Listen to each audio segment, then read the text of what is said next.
Pag inabot ng libog, Madrid, kung ang mga bakla, ang mga bata, who needs a religion like that? Itong celibacy, ito ba'y aral ni Kristo?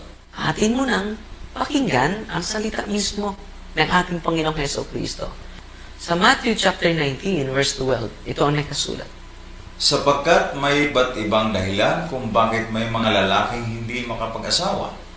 Ang ilan ay isinilang na may ganitong kapansanan. Ang iba naman ay dahil sa kagagawa ng ibang tao. Mayroon namang hindi aasawa alang-alang sa kaharian ng langit. Hayaang tanggapin ang aral na ito nang may kakayahang tumanggap nito. So kita niyo mga kaibigan, klarong-klaro po, hindi lang po personal na aral ni San Pablo ang bago nating binasa. Aral pala ito ni Kristo. Sabi niya, meron namang hindi nang aasawa alang-alang sa kaharian ng langit. They should come out in the open, cancel celibacy, and allow them to have boyfriends. Tungkol sa pagbabawal ng pag-aasawa sa mga paring Katoliko. Masakit pakinggan pero ang sabi ng Apostol Pablo, yung pagbabawal ng pag-aasawa, hindi po aral ng Diyos kundi aral ang wika ng demonyo. Yon ang banat noon ni dating Pangulong Rodrigo Duterte sa celibacy.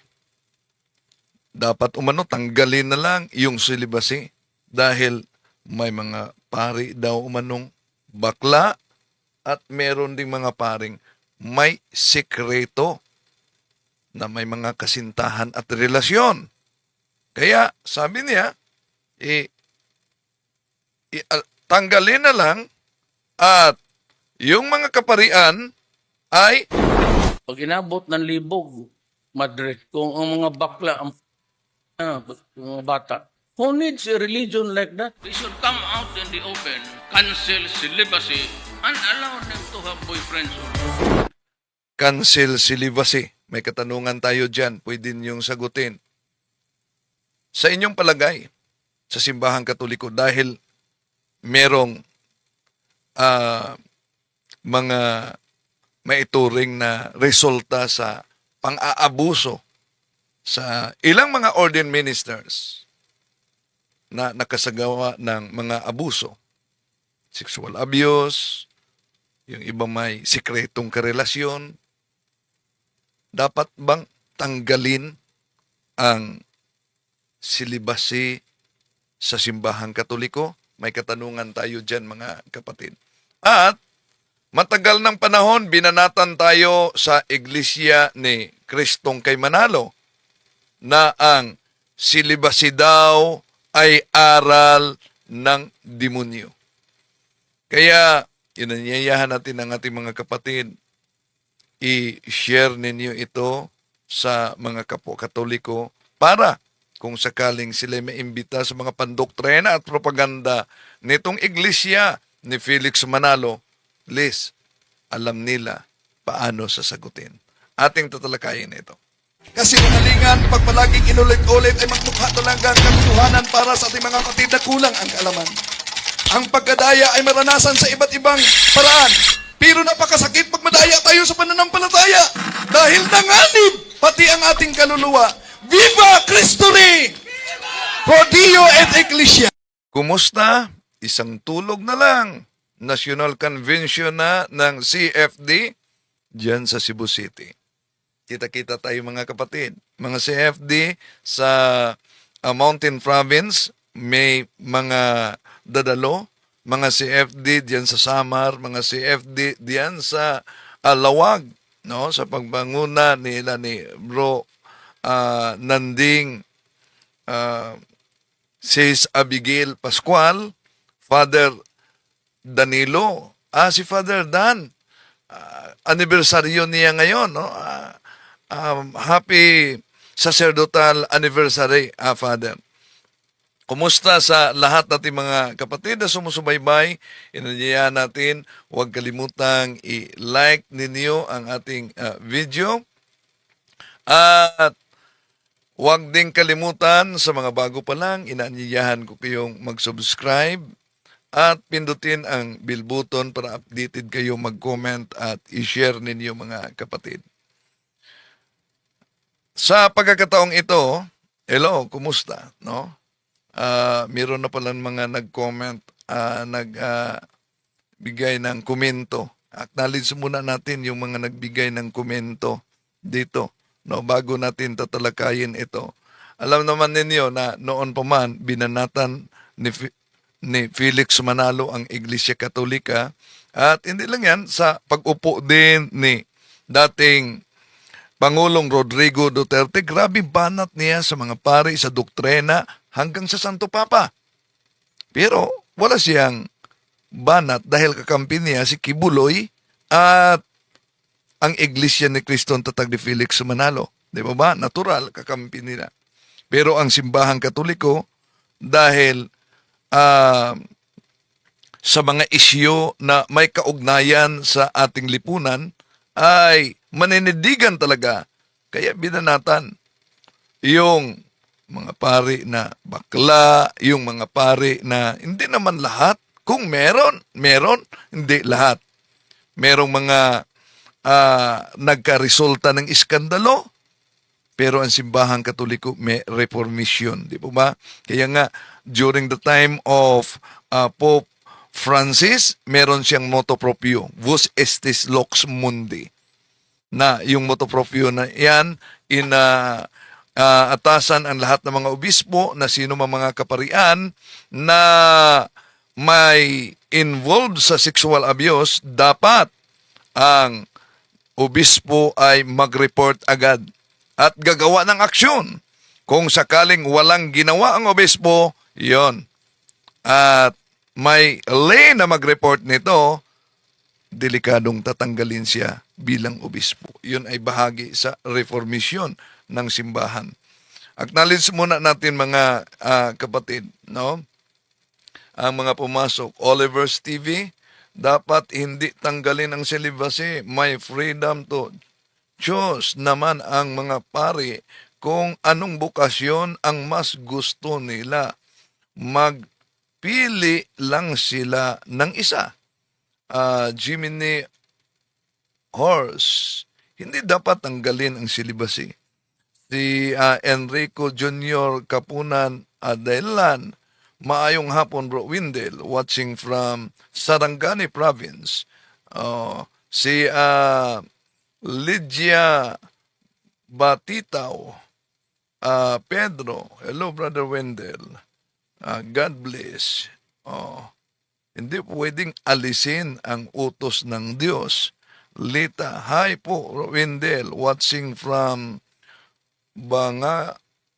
Baganga, Davao Oriental, Diocese of Mati. God bless us all. Si Roselda Ibuan, watching from Lancaster, Imus, Cavite. Si Dashiel Gregorio, watching from Singapore. Gregorio, may kasama ako sa radio station na dating seminaryan yan. Siya news writer namin, si Greg Gregorio, kapatid. No? News writer namin yan sa radio station namin. O ano-ano mo, baka kilala mo si Rick Gregorio, Romerico Gregorio. Watching from Singapore, si Sergio Sueto, mayong hapon, Romindel. At sa lahat natin mga kapatid na sumusubaybay sa ating live streaming, welcome po sa lahat mga kapatid, no? Na sumusubaybay sa ating live streaming. Okay, kung balikan natin yung banat, natural naman na binanatan talaga ni dating Pangulong Rodrigo Duterte, at ito din ang ginagamit ng mga ibang anti-Katoliko. Tingnan yung mga Katoliko. Ang simbahang Katoliko ay binanatan ni dating Pangulong Rodrigo Duterte kung anong ore yung mga kaparian. Kaya dapat daw tanggalin na lang yung silibasya, yung silibasi ng simbahang Katoliko. Bakit? para pahintulutan daw ang mga pari na to have boyfriend at girlfriend, sabi ni Digong. Watching si Desiderio Aranaido, watching from Mawad, mayong hapon, Salvador Evangelista, no? From Baguio, ilo, kapatid. Dati from New York, nakauwi At sa lahat nating mga kapatid na sumusubaybay sa ating live streaming. Okay. So, eto, no, acknowledge natin ang mga pumasok bago natin tatalakayin. Si Juliet Fernandez. Juliet Fernandez, may batch ako sa Juliet Fernandez. Hello. Apo, watching from Hong Kong. Si Roselda Ibuan. Anabil Talibong, good PM, watching from Pangasinan. Ilo, mga kapatid, sa inyong pagsubaybay. Welcome po. At i-share ninyo ang videong ito para yung ating mga kapatid sa Katoliko, meron silang gabay. Paano sasagutin kung sakaling maimbita sila sa mga INC na grabe ang kanilang banat kaugnay sa aral ng simbahang Katoliko. At kung maalala ninyo, balikan natin, mga kapatid, bago natin sasagutin punto por punto. Pag inabot ng libog, Madrid, kung ang mga bakla, mga bata, who needs a religion like that? Itong celibacy, ito ba'y aral ni Kristo? Atin mo nang pakinggan ang salita mismo ng ating Panginoong Heso Kristo. Sa Matthew chapter 19, verse 12, ito ang nakasulat. Sapagkat may iba't ibang dahilan kung bakit may mga lalaking hindi makapag-asawa. Ang ilan ay isinilang na may ganitong kapansanan. Ang iba naman ay dahil sa kagagawa ng ibang tao. Meron namang hindi nag-aasawa alang-alang sa kaharian ng langit. Hayaang tanggapin ang aral na ito nang may kakayahang tumanggap nito. So kita niyo mga kaibigan, klarong-klaro po, hindi lang po personal na aral ni San Pablo ang bago nating binasa. Aral pala ito ni Kristo. Sabi niya, meron namang hindi nag-aasawa alang-alang sa kaharian ng langit. They should come out in the open, cancel celibacy, and allow them to have boyfriends. Tungkol sa pagbabawal ng pag-aasawa sa mga paring Katoliko. Masakit pakinggan, pero ang sabi ng Apostol Pablo, yung pagbabawal ng pag-aasawa, hindi po aral ng Diyos, kundi aral ang wika ng demonyo. Yan, ayon sa INC na ang pagbabawal daw sa pag-asawa, celibacy, ay aral ng demonyo. Ito ay matagal na nila na tuligsa sa pananampalatayang Katoliko. At ito ay nagiging epektibo din. Bakit? Nagiging epektibo dahil may mga inosenteng natangay nila dahil sa ganitong propaganda, mga kapatid. At yung naunang banat ni dating Pangulong Rodrigo Duterte na dahil may mga pari umanong bakla, sabi niya, may mga paring may sikretong karelasyon.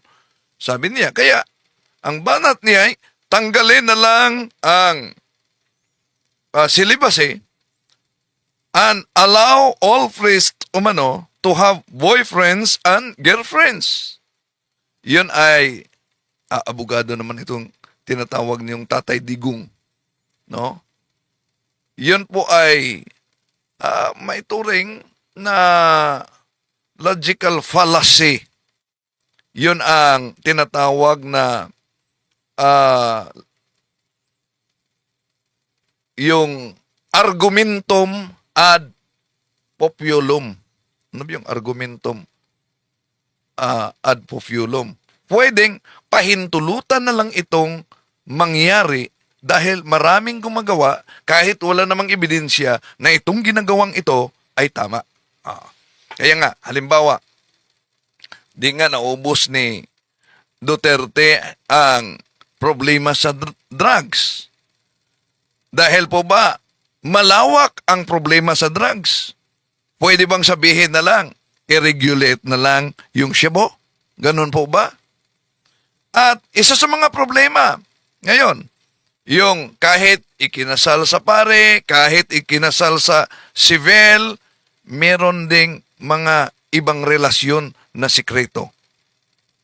At dahil isa yan sa problema, ibig ba sabihin na pahintulutan na lang na magkaroon ng iba't ibang relasyon dahil may mga gumagawa sa naturang kasalanan?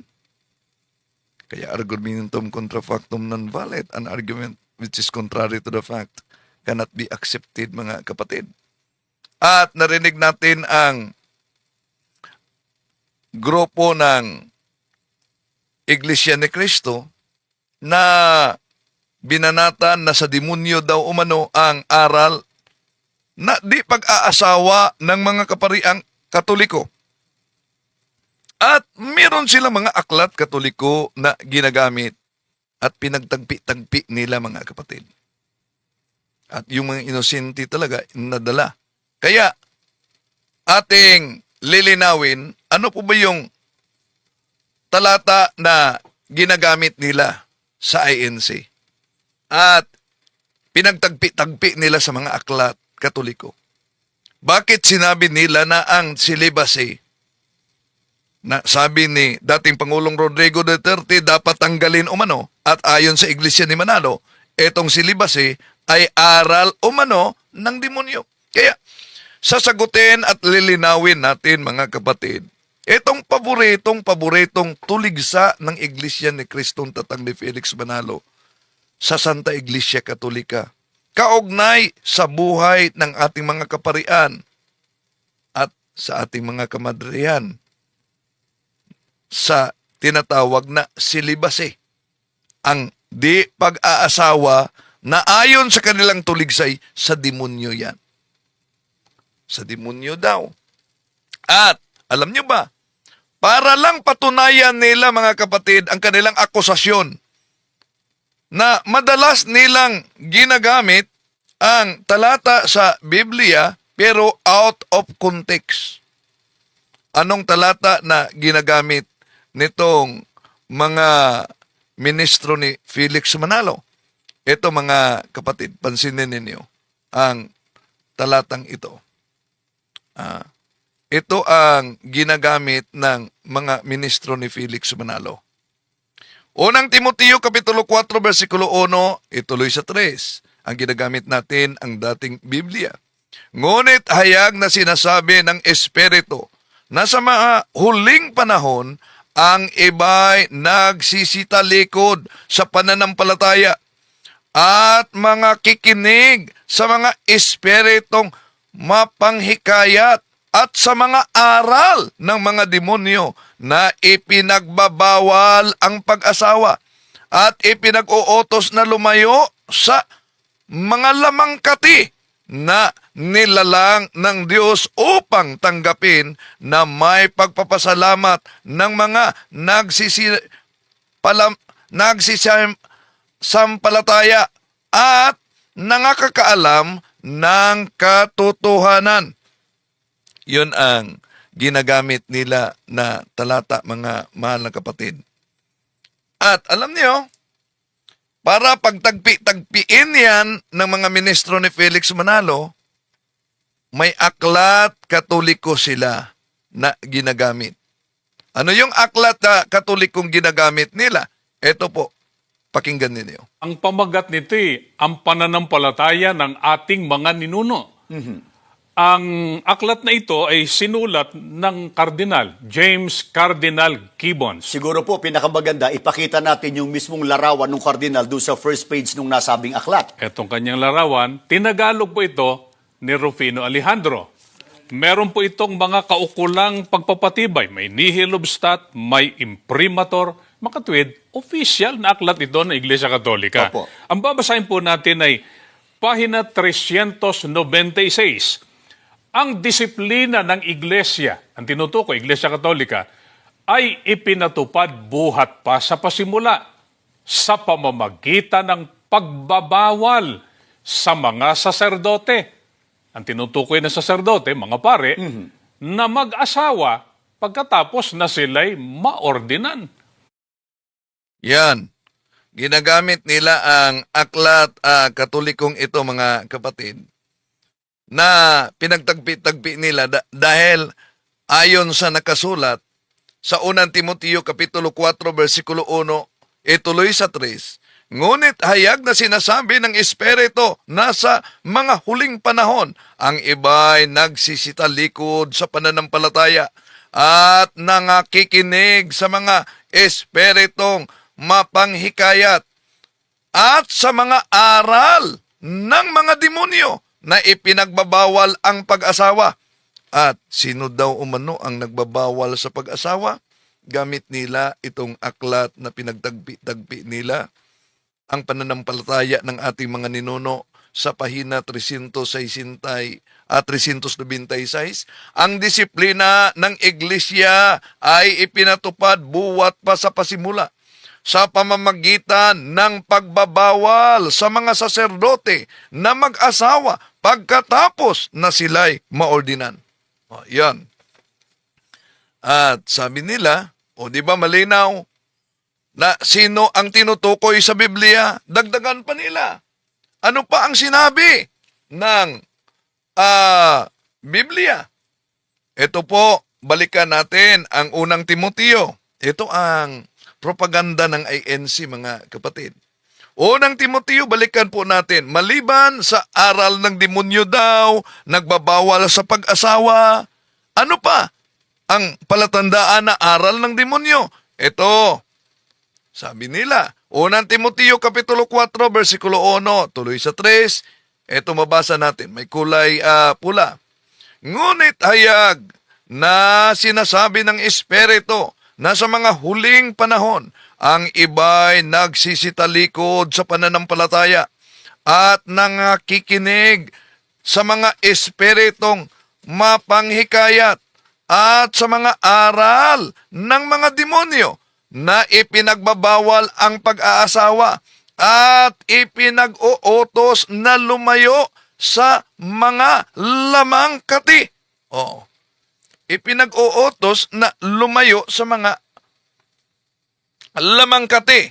Ibig sabihin, hindi kakain ng anumang lamangkati o karne.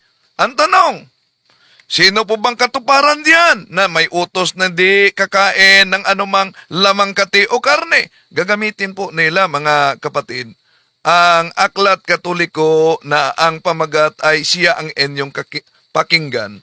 Ang aral katoliko na ang may akda ay si Father Enrique Dimond, isang SVD. Ito po ang mabasa natin sa pahina 139. Ang ikalawang utos sa Santa Iglesia Katolika ang mag-ayuno at huwag kumain ng anumang lamangkati o karne sa mga araw na ipinagbabawal niya. So, sasabihin ng mga ngaral sa iglesia ni Felix Manalo, mga kapatid, di po ba? Tugmang-tugma talaga sa simbahang katoliko ang nakasulat sa unang Timoteo Kapitulo 4, 1-3, batay sa mga aklat katoliko. At maliban dyan, gagamitin nila itong isang aklat pa para mahikayat talaga yung mga inosente. Ang pamagat, hindi ang lahat, dili ang tanan sa Cebuano, na ang may akda ay si Attorney Teopilo Tamulak. Sa pahina 131, aaminin ko na ang mga demonyo ay nasa loob ng simbahang katoliko. So, gagamitin nila. Di po ba? Inaamin sa aklat katoliko. Ito, may imprimatur ni Cardinal Vidal. Aaminin ko na ang mga demonyo ay nasa loob ng simbahang katoliko. Pero pinutol po nila yan, mga kapatid. Mag-ingat. Ang nakasulat kasi diyan ay aaminin ko na ang mga demonyo ay nasa loob ng simbahang Katoliko. O, dahil, anong sabi? Ang mga demonyo ay sumusunod sa mga taong banal. Hindi ito pupunta sa kanilang simbahan. Dahil, yun ang nakasulat. Pinuputo lang nila, mga kapatid. Kaya mag-ingat na sa ganitong propaganda ng mga kapatid natin sa ibayong pananampalataya. Balikan natin. Kung ang di pagkain ng karne ay bawal, ay sa demonyo na mga mahal na kapatid. Ang tanong, si San Pablo ba, may pagkakataon ba na hindi siya kumain ng karne? Sisilipin natin ang mabasa sulat ni San Pablo. Kaya nga out of context ang paggamit nila sa unang Timoteo Kapitulo 4:1-3. Bakit ang nakasulat sa unang Timoteo unang Korinto 8:13? Ito mabasa natin. Kaya nga, kung dahil sa pagkain ay itinutulak ko sa pagkakasala ang aking kapatid, hindi na ako kakain ng karne upang hindi siya magkasala. Ano daw? May pagkakataon na si San Pablo di kakain ng karne para hindi magkakasala. Pero mag-ingat, mga kapatid. Dahil sasabihin ng mga ministro sa kanilang propaganda sa TV, sa radyo, ano po bang nangyari ngayon, mga kapatid?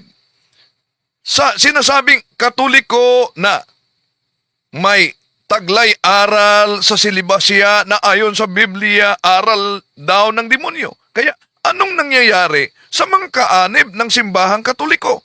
Babalikan po natin ang aklat pananampalataya ng ating mga ninuno na ang may akda ay si James Cardinal Gibbons. Sa pahina 30, ito po ang pahayag ng otoridad Katoliko. Ito po yung ginagamit nila. Kaya marami talagang mahikayat nila kung di nila alam ito, mga kapatid. Bakit? Ito ang nakasulat.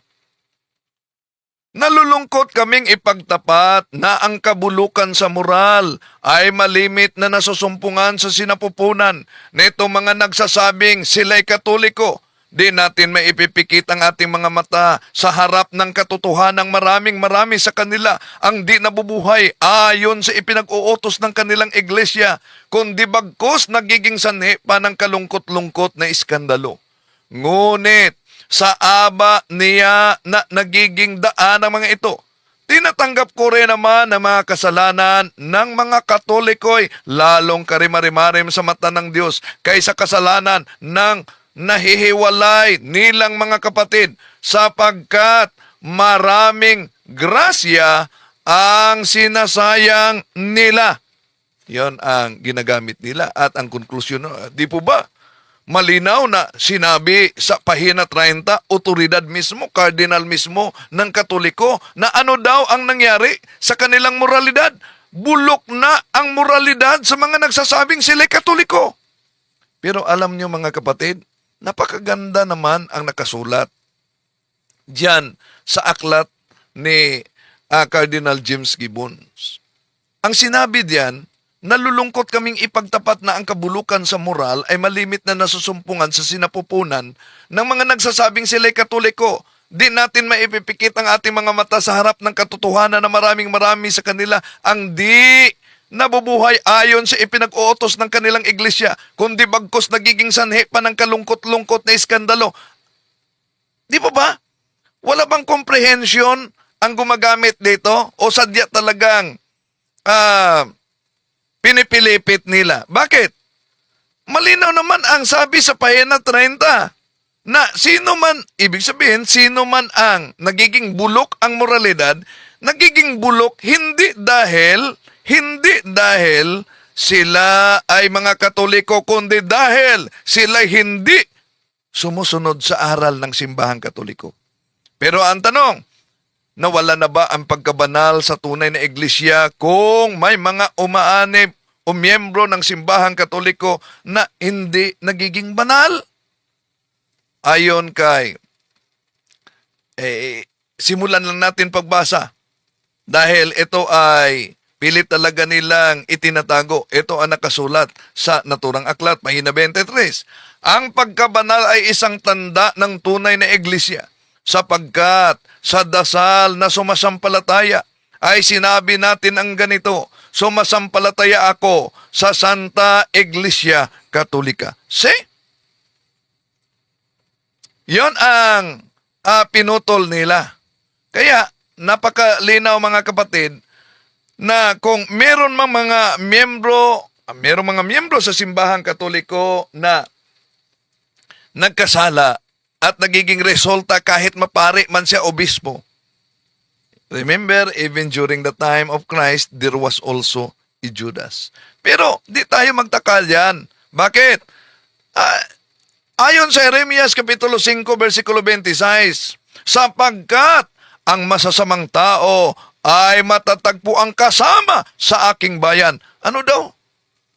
Kasama na umano sa bayan ng ating Panginoon Jesucristo yung mga masasamang tao. Iwanan ba nimo ang tunay na iglesia dahil sa 12 ka mga apostolis, isa ay nagiging Judas? Ano po ba ang layunin na mayroong tunay na iglesia, mga kapatid? Ba't piliin ninyo ang iglesia na at yayakapin ninyo ang iglesyang tatag lamang ng tao? Halimbawa, kung may doktor na nagkasala dahil gumagamit siya sa kanyang injection ng poison, ayaw mo na ba? Meron namang nahuling doktor. Ayaw mo na bang lalapit sa ospital dahil may doktor na nagkasala? Ang tunay na simbahan ay parang ospital sa mga kaluluwa na may sakit. Kaya, sabi ng ating Panginoong Hesus sa San Marcos Kapitulo 2, versikulo 17, narinig ito ni Hesus, kaya't siya ang sumagot. Hindi nangangailangan ng gamot ang walang sakit, kundi ang may sakit. Naparito ako upang tawagin ang mga makasalanan, hindi ang mga matuwid. See? Yun ang dahilan kung bakit merong tunay na iglesia. Merong iglesia Katolika. Dahil ang iglesia Katolika ay ospital. Ospital siya sa mga may karamdaman na kaluluwa, mga kapatid. Ngayon, balikan natin ang kasaysayan. Bakit sinabi nating out of context ang mga INC? Alam nyo ba, na sa kasaysayan, kaugnay sa celibacy, kung tingnan natin ang aklat ng pamagat ay The Age of Faith by Will Durant sa pahina 44. Ito po yung mabasa natin. In the first 3 centuries of Christianity, celibacy was not required of a priest. He might keep a wife whom he had married before ordination. But he must not marry after taking holy orders. No man could be ordained who had married 2 wives, a divorce, or a concubines. Yon ang nasa kasaysayan. Iwan ko kung alam ba nila ay may background sila. So, ang mga paring Katoliko sa Roman Rite, mga kapatid, Roman Rite, tinatawag yung Western Rite, no? Yung tinatawag na Latin Rite. So, ang mga pare sa Roman Rite, Western Rite, o Latin Rite, ay may vow of celibacy. So, ibig pong sabihin, mga mahal na kapatid, yung Western Catholics, o mas kilala sa tawag na Roman Catholic Church, ang may tinatawag na vow of celibacy, ibig sabihin, walang asawa ang mga kaparian at ang mga obispo, cardinals at mga santo papa kahit na madre. Pero noong una, ang mga santo papa merong asawa. May mga santo papang may asawa. Kahit nga si San Pedro, unang. Pero, sa kasaysayan, mga kapatid. Ang Eastern Rites, ano ba yung Eastern Rites? Yun po ang Constantinople, Alexandria, yung Byzantine, mga kapatid, Alexandria, Antioquia, Jerusalem, yun po ang tinatawag Eastern Rites, Eastern Churches. Alam nyo ba na ang mga pari nila, sila'y communion sa simbahang Katoliko. Pero alam nyo ba, baka di alam ito ng mga ministro ni Felix Manalo, kaya kumukuha lang ng talata sa unang Timoteo Kapitulo 4 at sinasabi, out of context naman. Mamaya, ang patunayan natin bakit out of context. So, ang mga kaparian sa tinatawag na Eastern Rites, yung Alexandria, Constantinople, yung Jerusalem, mga kapatid, na mga Katoliko under sa Santo Papa, alam nyo ba, ang kanilang mga kaparian ay meron silang asawa. Baka di nila yan alam. At ganon din po, mga kapatid, yung mga pare sa ibang denominations na nagbalik loob sa simbahang Katoliko. Baka di nila alam yan. Na may mga pare sa ibang denominasyon, Anglican, na yumakap sa Catholic Church, yung tinatawag na Roman Rite, Latin Rite, pero may asawa. Iniwan nila, pare na sila sa Anglican, may asawa sila, iniwan nila ang Anglican, yumakap sila sa simbahang Katoliko, tinanggap sila sa Latin Rite, at may asawa sila.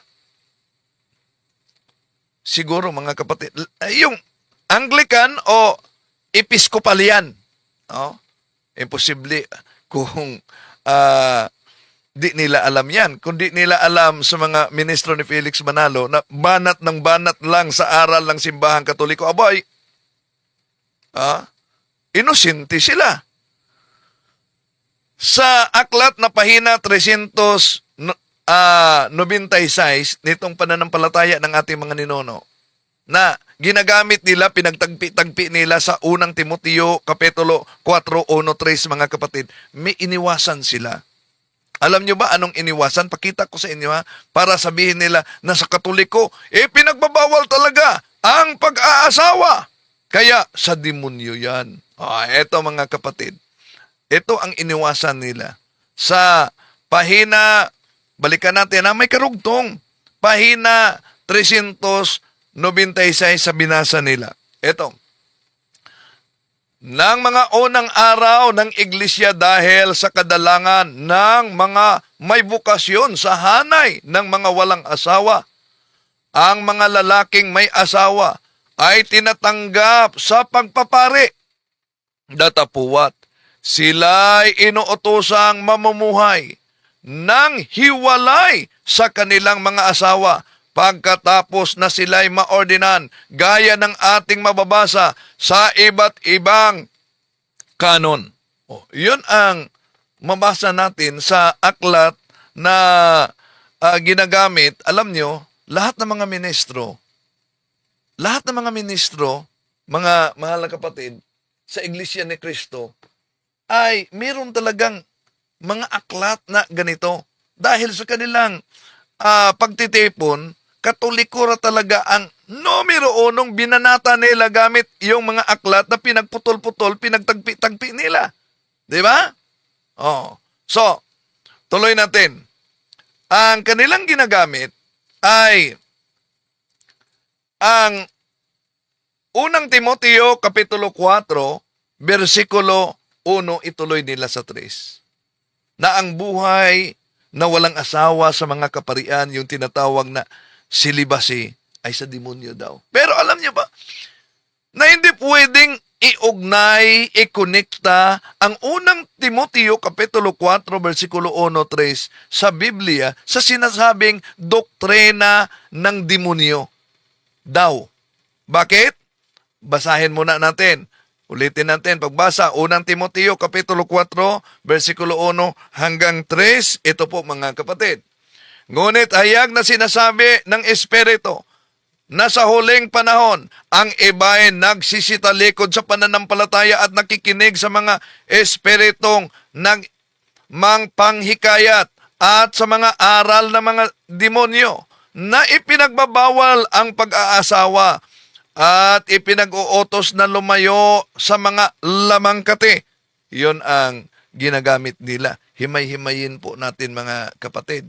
Una, kung tingnan ninyo ang footnote sa Dewey Version Bible, sa unang Timoteo, ito'y iniiwasan nila dahil malinaw kung sino ang tinutukoy, kaya out of context sila, sino ang tinutukoy sa unang Timoteo, Kapitulo 4, 1-3. Sa footnote ito kasi ang mabasa. He expects, si San Pablo ang tinutukoy dyan na nagpahayag tungkol sa mga Gnostics, the Marcionites, the Encratites, the Manichaeans, and other ancient heretics who absolutely condemn marriage and the use of all kind of meat. So, yun ang tinutukoy pala mga kapatid, yung mga Gnosticos. Hindi ang vow of celibacy. Dahil napakalinaw na ang layunin sa vow of celibacy, kung tingnan natin ang Catechism of the Catholic Church na aral ng Simbahang Katoliko sa pahina 1579, all the ordained ministers of the Latin Church, with the exception of permanent deacons, are normally chosen from among men of faith who live a celibate life and who intend to remain celibate for the sake of the kingdom of heaven. So, napakalinaw ang doktrina ng Simbahang Katoliko dito mga kapatid. For the sake of the kingdom of heaven. Hindi po, for the sake of the kingdom of demons.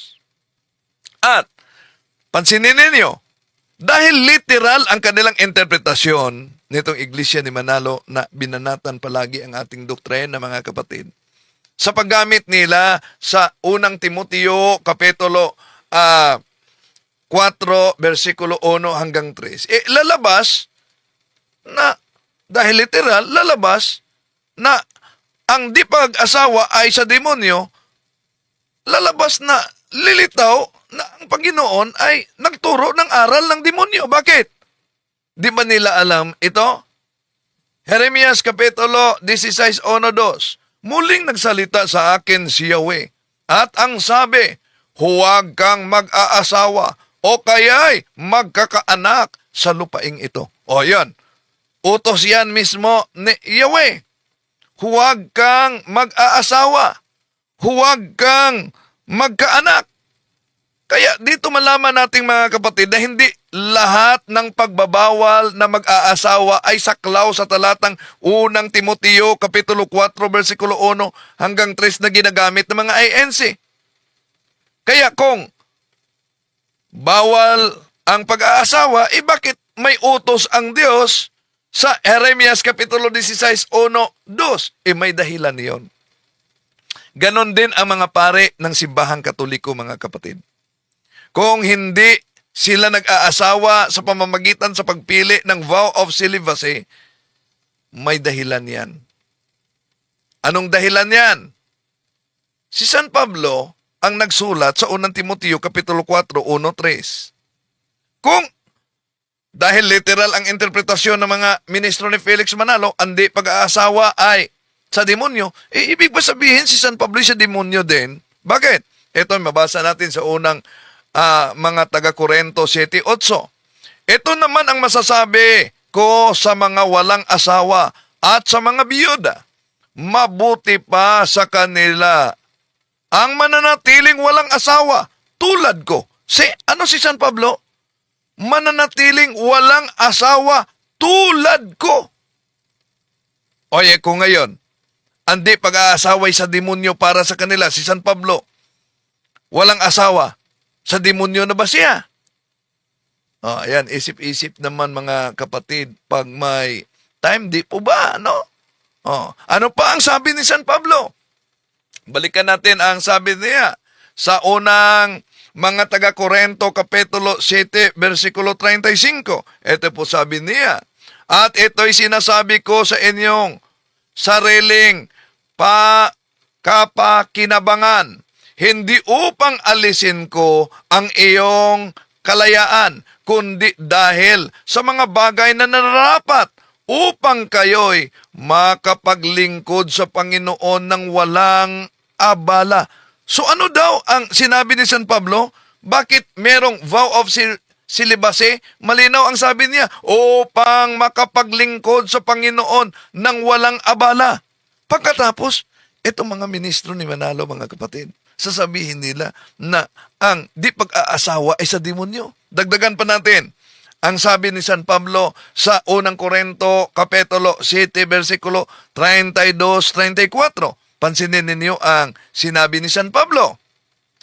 Nais kong mailayo kayo sa mga alalahanin sa buhay. Ang pinagkakaabalahan ng mga lalaking walang asawa ay ang mga gawaing ukol sa Panginoon. Kung paano niya mabibigyan ng kaluguran ang Panginoon. Ngunit, ang pinagkakaabalahan ng lalaking may asawa ay ang mga bagay ng sanlibutang ito. Kung paano niya mabibigyan kaluguran ang kaniyang asawa. Dahil dito, hati ang kaniyang malasakit.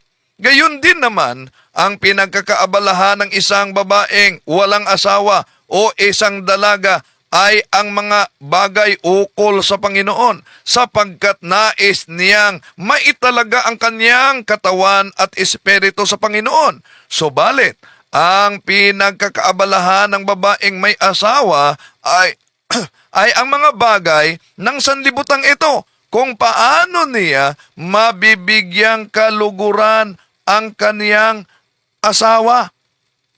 Yun mga kapatid. Napakalinaw ang sabi ni San Pablo dyan. Pagkatapos sabi nila, sa demonyo andi pag-asawa, sa demonyo andi pagkain ng alamang kati o karne na ang sabi ni San Pablo. Kaya nga, kung dahil sa pagkain ay itinutulak ko sa pagkakasala ang aking kapatid, hindi na ako kakain ng karne upang hindi siya magkasala. O, may pagkakataon na si San Pablo, mga kapatid, hindi kumain ng karne. O, ibig ba sabihin, nag-ayuno siya. Hindi kumain ng lamang kati. Ibig ba sabihin si San Pablo ay sa demonyo na? O. Kaya isip-isip naman para sa ating mga kapatid na nagsubaybay ngayon at patuloy talagang nagsaliksik sa katotohanan. No? Bukas sana kayo.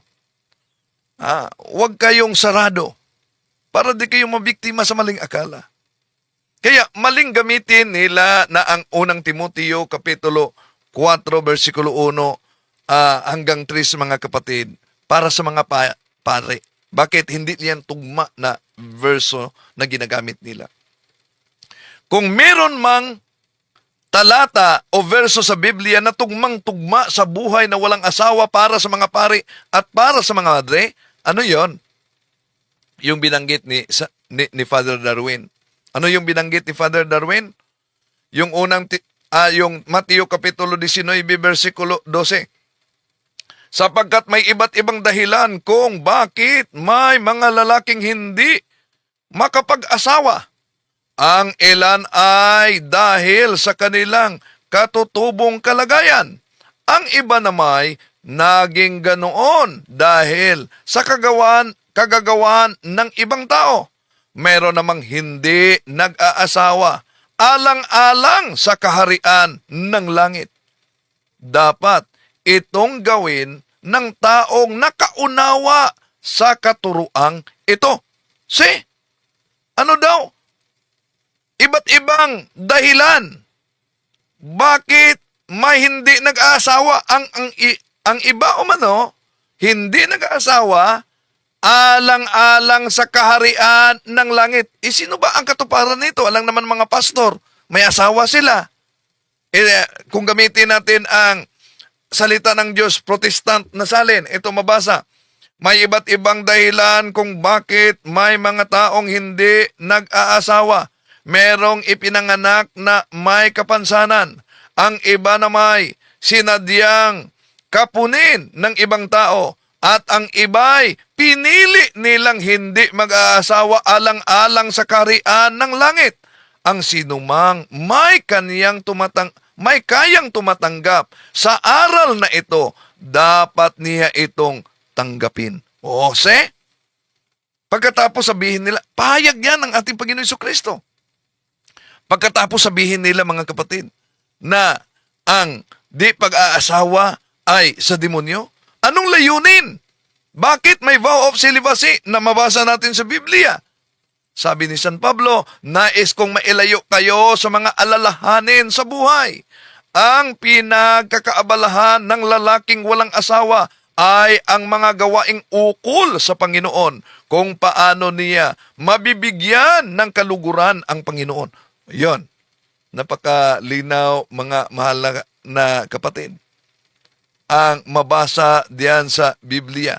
Kaya, tugma at tupad talaga sa mga pare ang talatang San Mateo Kapitulo 19, versikulo 12, at ang unang Korinto Kapitulo 7, versikulo 32. Palpak ang INC na gumagamit diyan. Bakit? Di po ba? Kahit si San Juan, nakita niya sa langit ang mga taong hindi nagkaroon ng ugnayan ng mga babae. In short, walang asawa. Saan mabasa? Ito po, mga mahal na kapatid. Babasahin po natin sa Pahayag Kapitulo 14, versikulo 4. Ito po mabasa.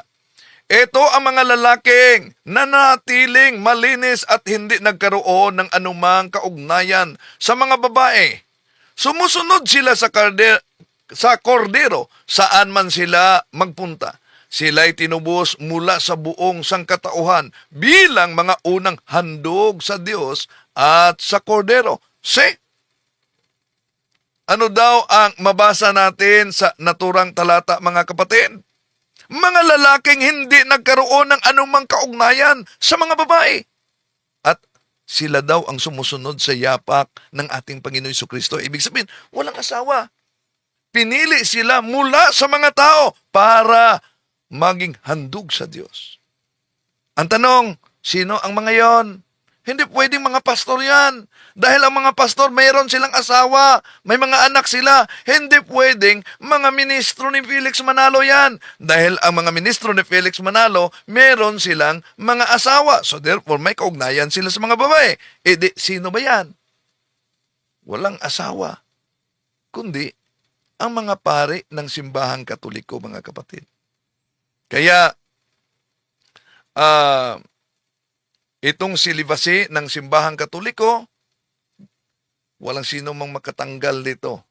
Kahit pa presidente, wala naman. No? Sabi ni dating Pangulong Rodrigo Duterte, sa loob ng 25 years, ang Katoliko'y mawawala daw. Di yan totoo, mga kapatid. At kung ating isa-isahin ang ginagamit ng mga ministro sa talata sa unang Timoteo Kapitulo 4, versikulo 1-3, ito ang nakasulat. Ngunit hayag na sinasabi sa Espiritu na sa mga huling panahon, ang iba'y nagsisatalikod sa pananampalataya. Ano daw? Sa huling panahon. Ang tanong, kung sinabi diyan na sa huling panahon, alang naman ang Katoliko ang tinutukoy diyan. Una, sinasabing some. Ibig sabihin, ang ilan. Gayong napakarami, nakaanib sa simbahang Katoliko, hindi lang ilan sa buong mundo. At hindi lang yan. Anong sinabi sa konteksto? Ilan ay tumatalikod sa huling panahon. Iyan lang naman ang simbahang Katoliko ang tinutukoy sa tinatawag na later times o huling panahon. Gayong ang simbahang Katoliko, kung tingnan natin ang aklat The New Book of Knowledge Encyclopedia, mga kapatid, ano po ba ang nakasulat sa The New Book of Knowledge Encyclopedia? Ito po ang ating mabasa. The Roman Catholic Church started its history in Jerusalem 2,000 years ago. as the original disciples of Christ gathered in the upper room waiting for the Holy Spirit to come.